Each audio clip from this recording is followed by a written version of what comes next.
Mondays is Motivation Monday, and I've got a story that will challenge you and inspire you. At the same time, that's coming up shortly, reminding you, Rashai, cup of tea, Eden tea, finest garden tea on the market. Kama haujajaribu Eden tea, you have no idea what tea tastes like. You have to get some Eden tea this week and try it out. And you have a choice of 5 flavors: Eden green tea, Eden purple tea, Eden lemon, Eden ginger, Eden premium. Available at the supermarkets, affordable price. This tea is packed right at the source. The packaging, exceptional. One of the tea bags, nice. Color, aroma, consistent. Why? Because it's packed right at the source, and quality is a value that they hold on to. Eden Tea cares for you and I, reminding us in this season that together we will stop the spread of the coronavirus. We've seen how in some counties the numbers are soaring, but we can contain that if we become responsible, washing our hands with soap and running water, putting on our face masks, and also ensuring that we maintain interpersonal distance as we interact with people. So my friend, those 3 things are very important. Remember, once again, get some Eden tea for yourself today. Try it out. Give me some feedback. It is the finest garden tea. Let's take a look at the local dailies. What are some of the key stories that are making headlines in the local dailies today? Big story: Daily Nation coalition, unfinished business. It says, as negotiations for Jubilee and ODM craft the proposed pre-election agreement, they will have to address the legal dilemma of ODM being in another coalition, the National Super Alliance, and the political ramifications of such a deal for the ruling party, Jubilee. That's the big story right there. Also, front page: as junior high draws close, it's crisis in waiting. Secondary schools are not adequately prepared for the transition from 844 to the CBC, with only 1.5 years before the pioneer CBC class joins junior secondary school. Read about that. Front page, Daily Nation. Man 79 narrates ordeal at the hands of kidnappers. Page 3. This is the story of Mr. Kennedy Bosire. And Bosire's wife had been given 7 days to raise 2 million bob. You need to read the story and find out what happened. There's quite a bit on coalition politics. You can take a look at that, page 4 and 5 of the Daily Nation newspaper today. Quite a bit of party politics as well, so check that out. Looking at other stories making headlines this morning from around the world, page 19, migrants reduced to sex slaves in Libya. It says Aisha fled her home country after 5 miscarriages. She was simply diabetic. You can take a look at this story on page 19. This is stories from around the world that is just sad.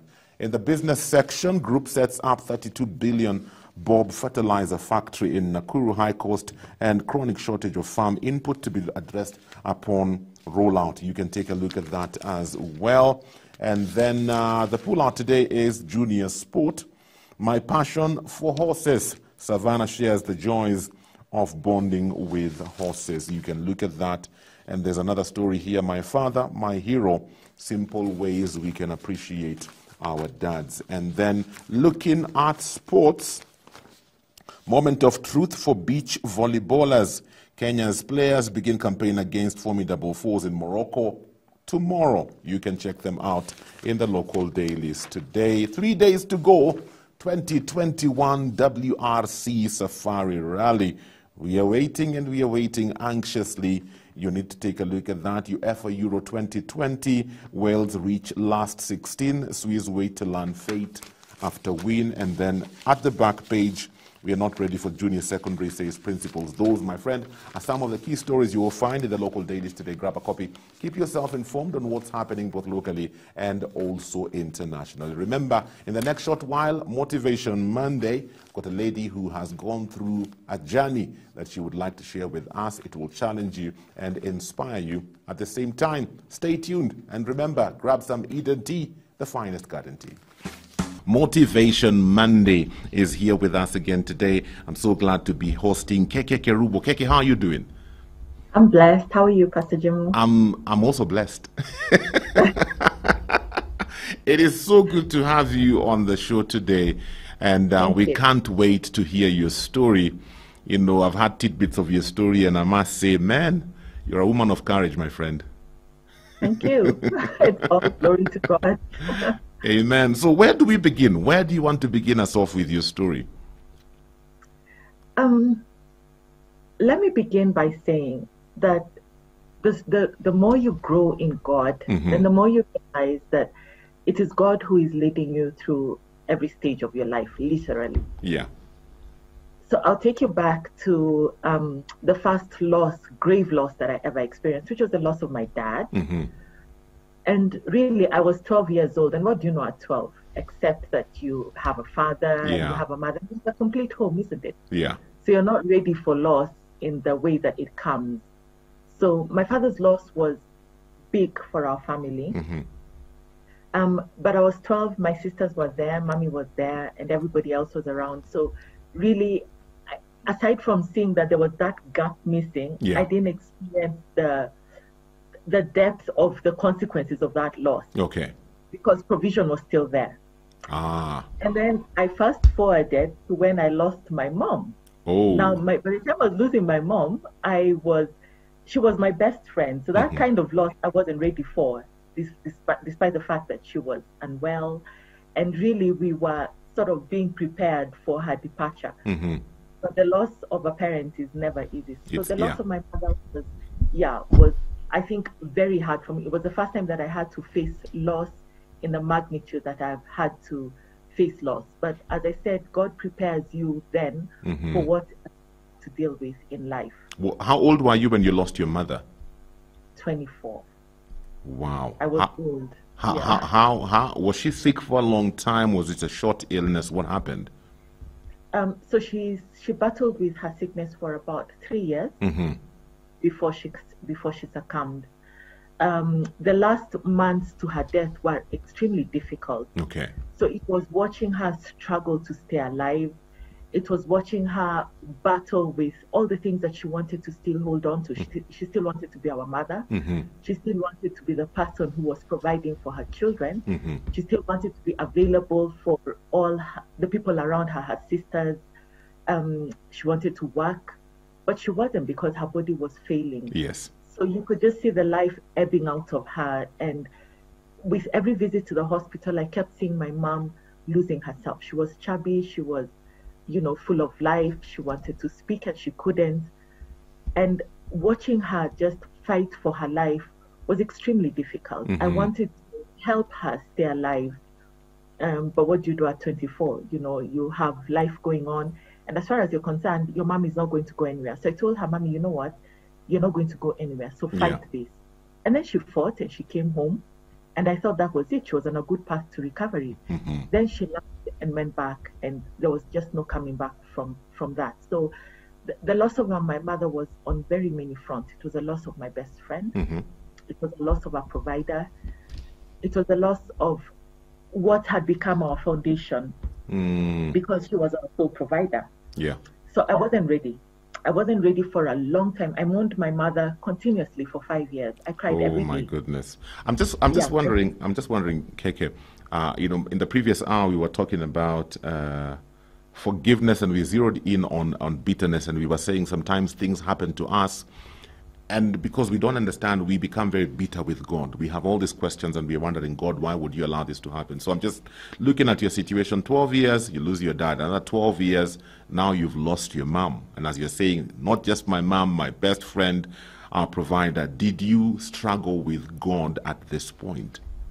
I did. I asked him a lot of questions.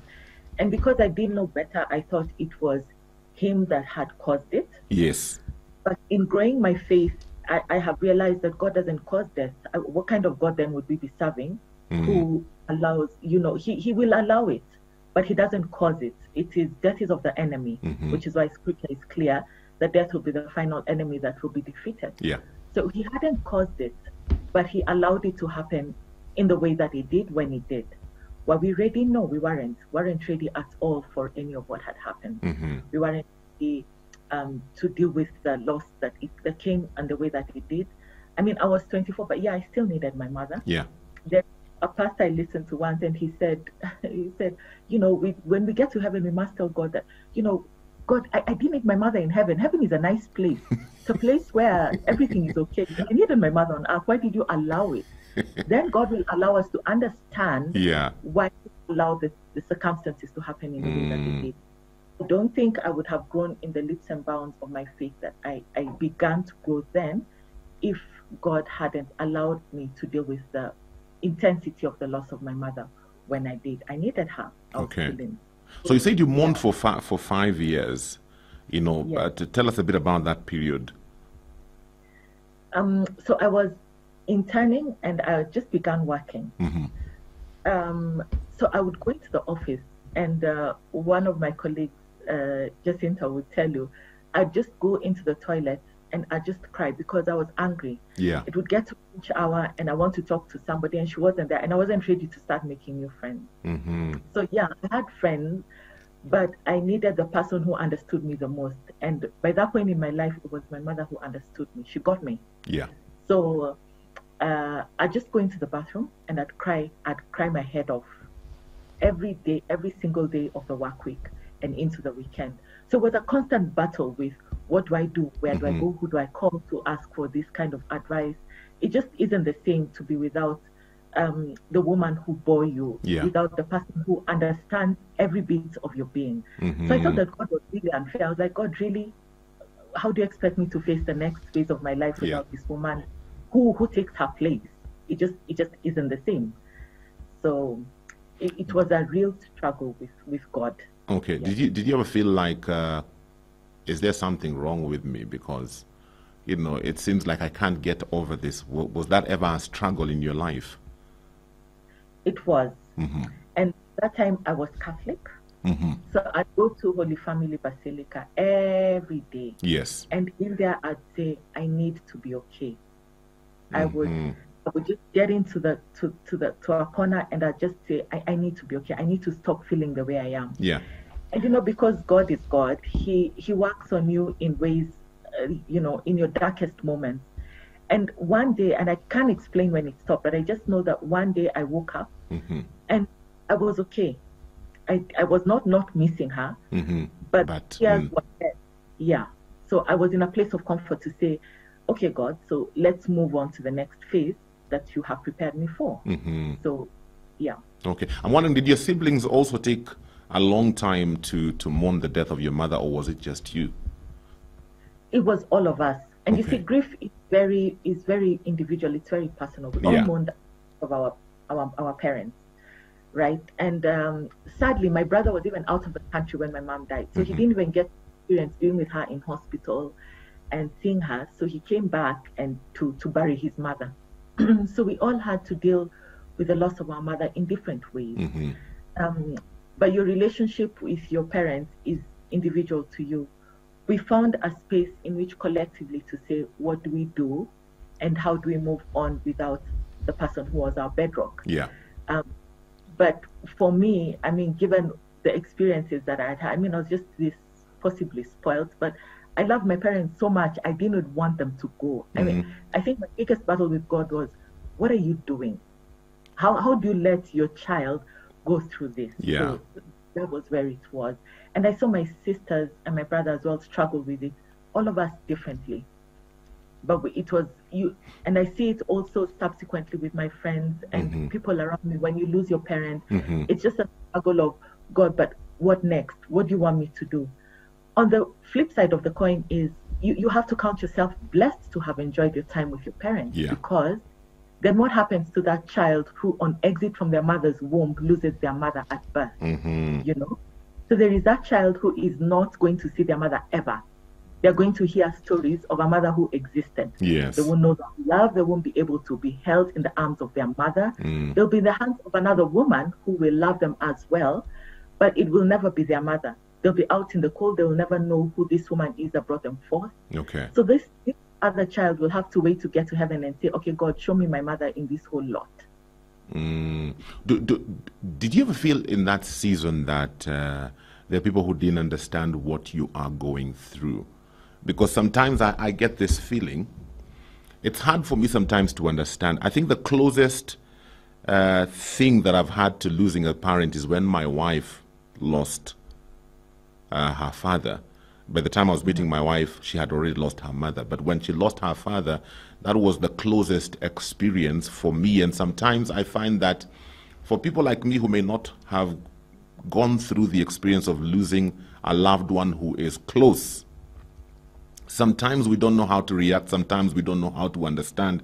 I'm just wondering, I mean, mourning for 5 years, did you ever feel like maybe your friends or your colleagues did not understand what you are going through? Yeah, yes and no. So there's a way that God, and this is why you have to see God in your circumstance. Okay. Because there is a way that God will be able to align you with, he understands the depth of your grief, right? And he's not blind to our tears. So for me in that period, there were times I felt like I needed to hide my tears until I realized that it's okay to be open in my mourning. A cousin of ours recently lost their dad, and you could see that she was struggling. They were all struggling in different ways to say, how do I get to the next level? How do I move on without the person who was my bedrock? Yeah. And this is a thing that we struggle with. And then you feel like nobody in the world will understand you, but then God is calling you to himself and he's saying, I get you. And if you trust me, then I'll be able to order your steps, to align you and surround you with people then who can help you understand that I got you. There is no way we can go through that depth of loss and you know, without people who will be able to hold us up. There will be that one person who will say, yeah, you know, dry your tears, move on. There is life beyond this. But my prayer is always, then may God not allow these people into our lives, because there is no end to a mourning period. You can't say mourn in a week and move on. Yeah. Wow. Victoria, from moving on from loss. Victoria from Donholm is saying, I lost my dad at 13. This never hit me hard like the death of my mom in 2018. She was all well going to hospital for a routine checkup, and she just died on her way. I was angry at God. I needed answers from him, which never came. I still cry as I remember. Victoria from Donholm. Victoria, thank you for the courage to share that. May God comfort you and heal your wounded heart. So I'm just wondering, Keke, so after this, what next in your life? Now you've lost both parents. What do you do next? You fumble. You literally fumble through life, because then you're trying to get your bearing and you're trying to figure life out. The biggest relationship that you need to heal, or you try to figure out first, is the relationship with God, because we do not know what next, isn't it? But God has seen it. We're told in the book of Jeremiah, he formed us in our mother's womb. Therefore, he knows the end from the beginning. So he sees where this is going. But a lot of times we try to figure all these things out by ourselves. So I was working, and life then began to sort of pick itself up. And then I met my husband in 2010, and I got married. And between us, we have 4 children. So, you know, that then began the next phase of my life. And then I was like, yeah, it's pretty good. This looks like it's working out. And, you know, now I see where God was going with this. And then I got converted, and now I'm a Seventh-day Adventist. And my love for God is just at another level. God, I think, was just working on me to grow me from one level to another. And then 2017 comes upon me, and I get diagnosed with cancer. And I'm wondering, God, thank you. Here I was thinking that things were beginning to look like what do you mean thank you?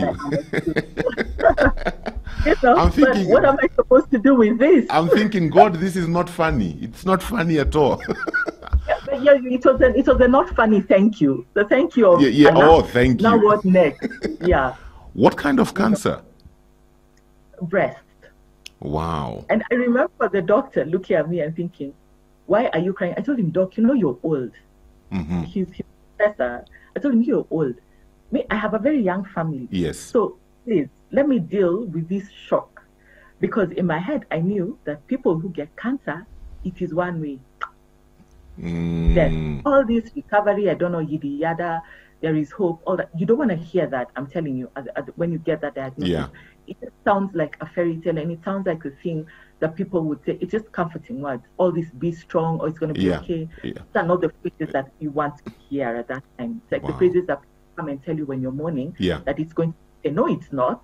I've lost the person that I depend on, but it's not going to be okay.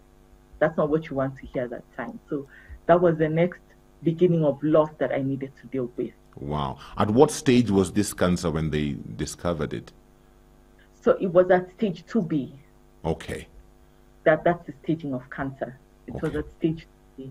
Wow. Yes. I'm just wondering, you get the news, now you have to go back home, you have to tell your husband. How does he react? We'll talk about that shortly.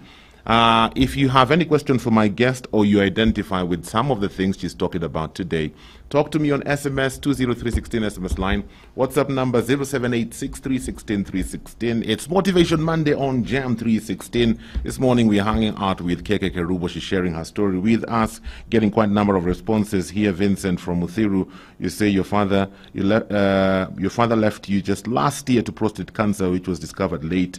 You say you're only 25 and the last born, and it is still not easy. May God give you strength. Rose here, Rose, what are you saying? Rose is saying, let me see, you have a long text here, Rose. Let me see if I can go through it. It's like she's giving my story. When my dad died, I felt I had lost my identity. For my daughter at the loss of her dad, she wondered whether she would continue with his son. And my dad died fast, and I mourned for 5 years. 4 years later, 4 years after my dad's lost my mom, my best friend.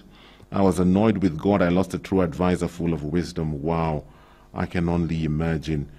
Wow. Keep sending in the messages. 20316 SMS line, WhatsApp number 0786 316 316. So Keke, here you are. Doctor tells you breast cancer. Now you have to go home. How did you break the news to your husband? How was his response? I was actually in the room with my husband when he got the diagnosis. Yes. Yeah. So he seemed to understand better what the doctor was saying. I didn't. I mean, it sounded like I'm not sure who you're talking to. So you, but it was difficult. I mean, he was in a better place to understand who we were, the path that we needed to take, who to tell, how to break it down. I needed to tell my sisters, who at the time were both out of the country. I sent messages to them, to my auntie, and then we needed to tell our children. It was just, how do we break this down to everybody who needs to deal with it? Because when you get such news, it affects your ecosystem. Yeah. It begins, so there's a redefining, there is a readjustment for everybody. And the burden, I felt like the burden was on me to say, I don't want to be a burden to all these people. Look at now, I'm affecting everybody's life. What do I do? I need to adjust quickly. I need to get better quickly so that people can move on with their lives. And, but he was gracious in saying, let's break down this to people. Let the children understand. Told my parents-in-law. And, then we began the journey called treatment. And it's called a journey because it is a journey. It's a journey in which you have to form a relationship with new people. Yeah. Your doctors begin to become family. The nurses that take care of you at chemotherapy and in radiology and in counseling, they become part of your family because you're letting them into a space of intense pain. They're witnessing you in your extremely weakest moments. You've gone into theater, you've come out, you've lost a part of you. So I lost my breast. It was a new identity. I needed to identify differently with myself. Was I ready to accept myself as that? No. I lost my hair. Was I ready to look bald and walking and thin and tall? And I'm very tall. So I was tall and lanky and just walking with a bald head. And I hated the way I looked. I mean, my children, so the boy said to me, just cover your head so that we don't have to deal with the fact that you're sick. That's how the body dealt with it. My daughter, on the other hand, she was just, mommy is here, so it's fine. And she was feeling sorry for me. But, girls are more emotional. So she'd attach on that level. But then you get to the point where you're feeling like you're such a burden on everybody because you don't want to eat, but you want to be better. You don't want to feel pain. You don't want to cry in front of people. But then God walks with us in and I just wish we could understand that God never leaves us. Yeah. Because then God begins to send people your way. I had phone calls, gracious, people writing in messages. It's a cousin of my husband's. She's a doctor. She's called Dr. Maureen, and she had just lost her dad to cancer the year before, 2 years before. And, you know, she'd make it her duty to come and sit with me and help me understand what this whole cancer business was. Friends from work, you know, family, people just rally in all their support to come and sit with you. I have friends who formed a prayer group to pray with me at whatever time that I needed to be prayed with. So God will send people, he'll send in the help. Are you ready to receive the help is a different story altogether.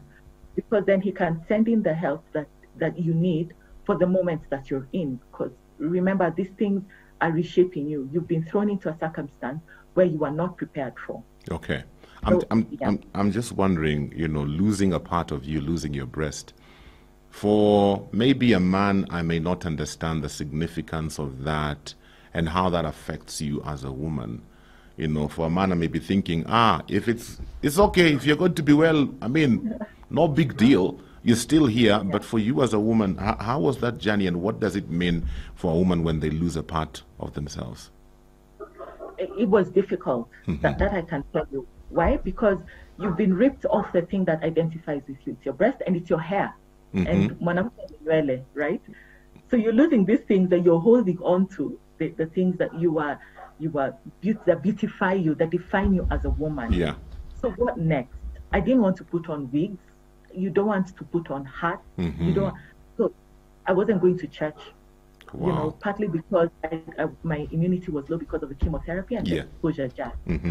But also after that, you're saying, how am I going to go to church? Why am I donning a scarf? Then people will begin to ask me, and woye, and you don't want that. Yeah. So that you're grappling with all that.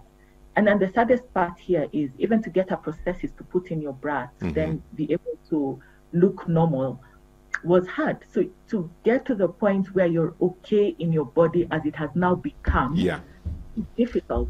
And then remember, you're grappling with making sure that you're not affecting your whole ecosystem, and everybody around you you want them to be okay, but you're not the same person that you were before the diagnosis, and things have changed. So you reach a point where you're saying, God, I'm open to you. Show me, please, what it is you want me to do. Okay. And if you don't allow God to work on you so that he reshapes you into the place that you're becoming, then it becomes a very lonely journey, and a journey in which, if you're not careful, you can sink into the place of complete depression, and a lost identity, an identity which will possibly never recover. So when God has allowed you to get into the new space of what he has removed from you, whether it's physically, you lose a part of you, or even just emotion, there's something that God will do to redefine you into the place where he wants you to go. It's to say to him, God, please use me. I'm available. What do you want me to do? Wow, with this I like place that. Me too. Yeah. I like that attitude. I'm wondering, you know, how did your husband take the surgery, and what kind of support did he offer you through this journey? It was difficult for him. I could see it. The thing is, men, you don't verbalize your emotions. Or if he was speaking it, then he was speaking it in a space that was safe for him. But I could see that he was struggling with, okay, what do I do? You know, she's here, she's crying. But we also have, you know, scripture says, call the elders when you're sick and they'll pray for you. So we had elders who came home and they prayed with us. And one of the elders who prayed had a wife who had struggled through the same. So he told him that it would be a difficult journey. So I think in telling him that, he prepared him for this part that would be different, you know. But as the patient, I can tell you that it's very, and when you experience loss, you know, whatever loss it is, the experience for you is, I don't want to be a burden on the people around me. That's the hardest struggle. Okay. Because then you don't want to put what you're feeling to be other people's problem. Because that's how you see it, like, I'm burdening everybody. So I need to be very quick in how I recover from this, so that then we can all move into the journey. But I realize also it's okay to let people into the space of the loss that you're feeling, so that then they can show you that, no, I'm not angry at you, or I'm not, you know, feeling like the burden that you think I'm feeling. Let's get better together. Okay. When God allows that kind of help to come your way, you need to be able to accept it, so that then God helps you heal. Because remember, your whole ecosystem will need to heal with you into the new place. taking you. Yeah. Wow. Victoria from Donholm, who was saying she lost her dad at 13, she says also in 2020, my sister was diagnosed with breast cancer, stage 2A. She was like, really, God? We just lost our mom recently. It's been hard, but God just comes through. Victoria, thank you for sharing that as well. I'm just wondering, Keke, did you what kind of support did your children offer you in this season of your life? They were just themselves. Mm-hmm. That's the beauty of children. So they didn't spend their time reminding you that you're sick. The boys were just being boys. How old is your oldest? Cooking. My oldest is 23. Wow. Yeah. And then there's 16, 15, and then the girl is 7. Okay. Now, my daughter, on the other hand, how she wanted to be a part of it. So she'd go to school, and she was in kindergarten at the time. Yeah. And she'd tell her teachers, so my mom isn't picking me today because she's going for chemotherapy. And they thought it was a joke. So they'd ring me and ask me, is she serious? So that's how they found out. But so how she wanted to experience every part, she wanted to understand, what is this? What does this mean? Are you going to be okay at her age? For the boys, are just like, are you okay? Do you need to eat? That's it. Very, very logical help. Yeah. But they were themselves. Children are amazing. They're just themselves. They're being themselves around you, so that it's forcing you to quickly get up and move on, so that you can do what you need to do as a mother. I like that. Wow. So did the surgery take care of the cancer completely, or what happened after the surgery? The surgery took care of the cancer, but then I needed chemotherapy and radiation therapy. Yeah. And then the 10-year treatment, which is a drug that you take every day. Oh, for 10 years? Yes. I didn't know that. So it depends. So cancer, the thing with cancer is that when you experience it, then you get to learn what it is. So my type of cancer was responsive to hormones. That is what the hormone receptive breast cancer. And then there is the triple negative, which is not receptive to hormones. So the treatment is different for the different types of cancer. And what I'd encourage us is to always have a conversation with our doctor, so that you understand what you're dealing with. And then your doctor, if you have a good care team, then your doctor will be able to guide you on where it is that your treatment is taking you and why you need to be on the kind of treatment that they're putting you on. Yeah. Wow. So currently you're still on medication? Yes, the drugs I'll take for the remaining, now for the next 8 years. Wow. That's quite a journey. This morning we're hanging out with Keke Kerubo. She's sharing her journey with us, and I'm getting quite a number of SMSs. Seems like a lot of people are either identifying with the loss of your parents or the cancer issue, and quite a number of SMSs are coming in. I'll be sampling them in the next short while. If you haven't gotten yours in, still do so. 20316 SMS line, WhatsApp number 0786 316 316. Quite a number of responses here. My name is Mordecai. I relate with the lady talking about grief. You trust God to heal you. You cry, and cry. But then one day you wake up and you feel the healing is kicking in. The loss is still there, but you see Jesus much brighter than before. I went through that some few months ago. Not the death of a loved one, but loss. God has showed himself faithful to me. Thank you for sharing that. I also have Olivia. You say you lost your husband last year. You're still bitter. People keep saying move on already. I have no idea how that looks like. So sorry to hear that. This other one says, I lost my mom in June. Then September, I lost my husband. That was last year, 2020. I'm still mourning to date. It's not easy. And then this one says, good morning. I'm so inspired by Keke. Such strength and resilience. Monday motivation indeed. Just what I needed this morning. Maureen, we are glad that her testimony is able to encourage you and inspire you.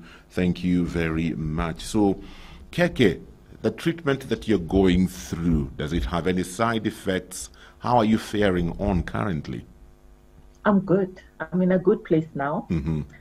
The treatment takes its effects on your body. You have pains that do not seem to go away. There are things that just stay forever. Okay. But the thing about scars is that they remind you about God's greatness, don't they? Yeah. You're able to look back on the scar. For me, that's it. When I feel the pain now, even if whine sometimes when it's intense, I'm just like, but God spared me. So if he spared me, then it means he has a purpose for me. So what I'm learning is to see the purpose in the pain. Wow. Because the intensity of it sometimes can be overwhelming, Mm-hmm. but there is always a reason. God is not an unkind God. We Yeah. don't serve a God who is mean. He Yes. cannot create us in his image and then be mean to us, Very can true. he? Very He cannot give us the power and authority on us and then be mean to us. He doesn't do that. Mm-hmm. He isn't the kind of God. So I'm learning every day that in whatever kind of, even the little losses, you know, a missed opportunity here and there, is to say, God, you have stopped this because you have something greater coming. That is what it's teaching me. So when I feel extreme pain, there are the people that I will write to and I'll say that, you know, my legs are paining today. I don't feel like I could get out of bed. There are days that I just want to pull the duvet over and just stay in bed. But then why? Why, when there is somebody else who would want an opportunity to walk and is unable to walk? So we have to, what I'm learning to see is to see the opportunity and the blessing even in the hardest moment.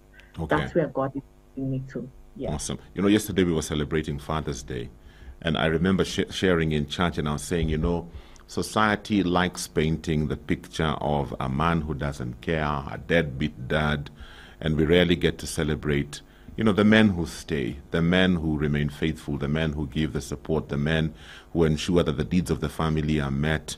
And from what you shared about your husband, he seems to be that kind of a man, you know, who sticks with you, who's there with you through this journey. I don't know what you can say about him to encourage other men out there as well. So when you have your spouse going through, when you have your wife going through treatment, we are very emotional women. Yeah, so there's a way we would want to be shown extreme emotion in this situation. Then we'll get angry if we think that you're not expressing love in the way that we want it. Yeah. So, and I think, sadly, I'm sorry, but I think I could have been angry at my husband at some point for saying, Ines, you just be a bit kinder. But he was there. He didn't bounce, you know. So God is showing me that he stayed. He stayed. He fathered the children while I needed to be in hospital, you know. So what we are saying is that God will give us the partners that we need for the circumstances in which we are in. So God will give the men the strength that they need to be able to hold their wives through this difficult moment. Yeah. When we become more needy in these difficult circumstances, don't be angry. We're those kind of people. We just are very expressive. We want to be appreciated more. We want to be woyed when it's the time for woye. So just woye us for that moment. It won't last forever, imagine. When we are stronger, we will get up and we will do what we need to do. So just remember to be supportive of your spouse. After all, those are the vows that we took, that we all took. Very in true. Sickness and health, and for better or for worse. So let's just be kinder be kind to your wives when they are going through these difficult moments, because it's a difficult moment to deal with all that, and still look at your children, and children expect you to be in the kitchen and make their favorite thingy, or to drive them to school. For me, the boys still wanted me to drive them to school. I still had to find a way to drive them to school. Yeah, so let's just be accommodative of each other. Okay. Just wondering about your employer, your colleagues at work. Did they give you any kind of support? My employer was fantastic. I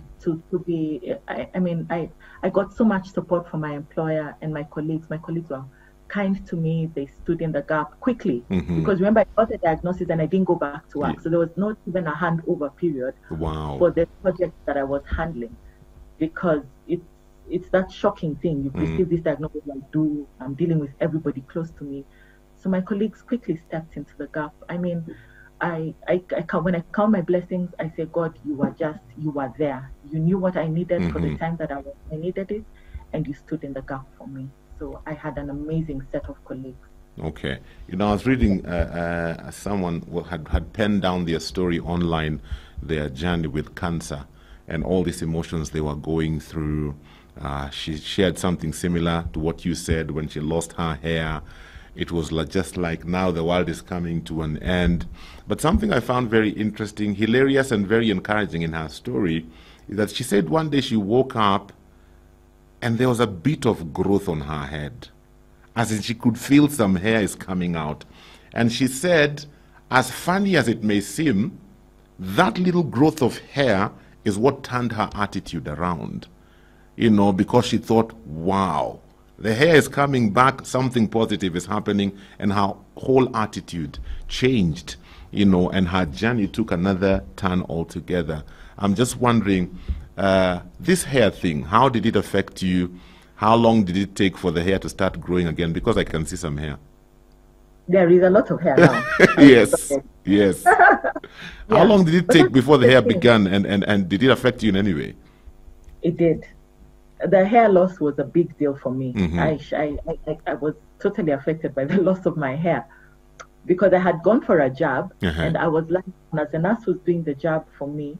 When I got up, she told me to lie back down because she had seen that I had left the hair on the pillow. Oh. And that's Hiyo toka tu hivyo mara moja? Ayo toka. So I had a big matuta at the back. What? And then it was on the pillow. But then now, so it began to fall in big chunks and then in smaller chunks. And I was just like, you know what, I can't deal. So I went to the barber and they shaved it down. Yeah. And then the hair just goes. So it goes for the entire period of chemotherapy, which for me lasted a period of 7 months. And then it began to come back after about 9, 10 months, 11 months, Mm-hmm. when I saw the first little streak of hair. I couldn't be, but it was white. So I remember telling my peer group, I was like, you guys, my hair is coming back, but it's white. Yeah. I've got white hair. No, like, you know what? It's coming back. It's hair anyway. Yeah. I remember one of them, Sylvia told me, you know, it's there, but it's white. So it's okay. So it came back and began to come back, and it looks fast like cat's hair. It's very light. Yes. Yeah. So when it comes back, then you want to hold on to it, but it's bad hair. So Mm. then you get the courage. So I got the courage to shave it. Then it came back better, and I shaved it again, and it came back better. So that's how then you begin to realize that that's what God is doing. He's growing you back from the little losses, and He goes back little by little. You just need to be able to see where it's sprouting from, where the little blessings coming in from. Wow. Keke, imagine my time is up. I wish I had another hour to just talk to you. But unfortunately, I have to wrap this interview. But like I said from the beginning, hey, the way we say, when the ulem say, Yani, you are a woman of strength, my friend. Your story has inspired so many people. Thank you for agreeing to come and share it. And as we wrap up, what would your parting shot be? I just want to share from the book of 1 Corinthians 9:24. And do we not know that in a race all the runners run, but only one gets the prize? Mm-hmm. And if you read it through to verse 27, in there is the encouragement that we're in a race. Yeah. We're in a race for a crown. What is this crown? Let us know that the crown that we're running for is the crown of eternity. Yes. That we are running in the race to live in eternity with God. Mm. Losses will happen, we will lose things, but let us not hold on to these things and forget that there is a God who loves us. So may our eyes always be focused on the prize, which is the crown that God will put on our heads forever in eternity. So let's hold on to Him. He will not let us down. Loss, we must experience loss. For as long as we're on earth, there will be loss. The thing that we need is God's grace, His strength, and His courage so that we can get to the other side. Awesome. Keke Kerubo, thank you. May the Lord continue to give you strength. May your story continue to inspire others. And greet your children for us and your husband. We thank the Lord for you. Amen. My time is up for today. I don't know about you, but I've been challenged and inspired at the same time. That's all with the time we have for Motivation Monday this morning. Have a great day. For this and more of our shows, log on to www.familymediaonline.com to enjoy a wide variety of programs from current affairs to testimonials and features, pastoral and inspirational shows, kids entertainment, and so much more. Also stream live on www.familymedia.tv.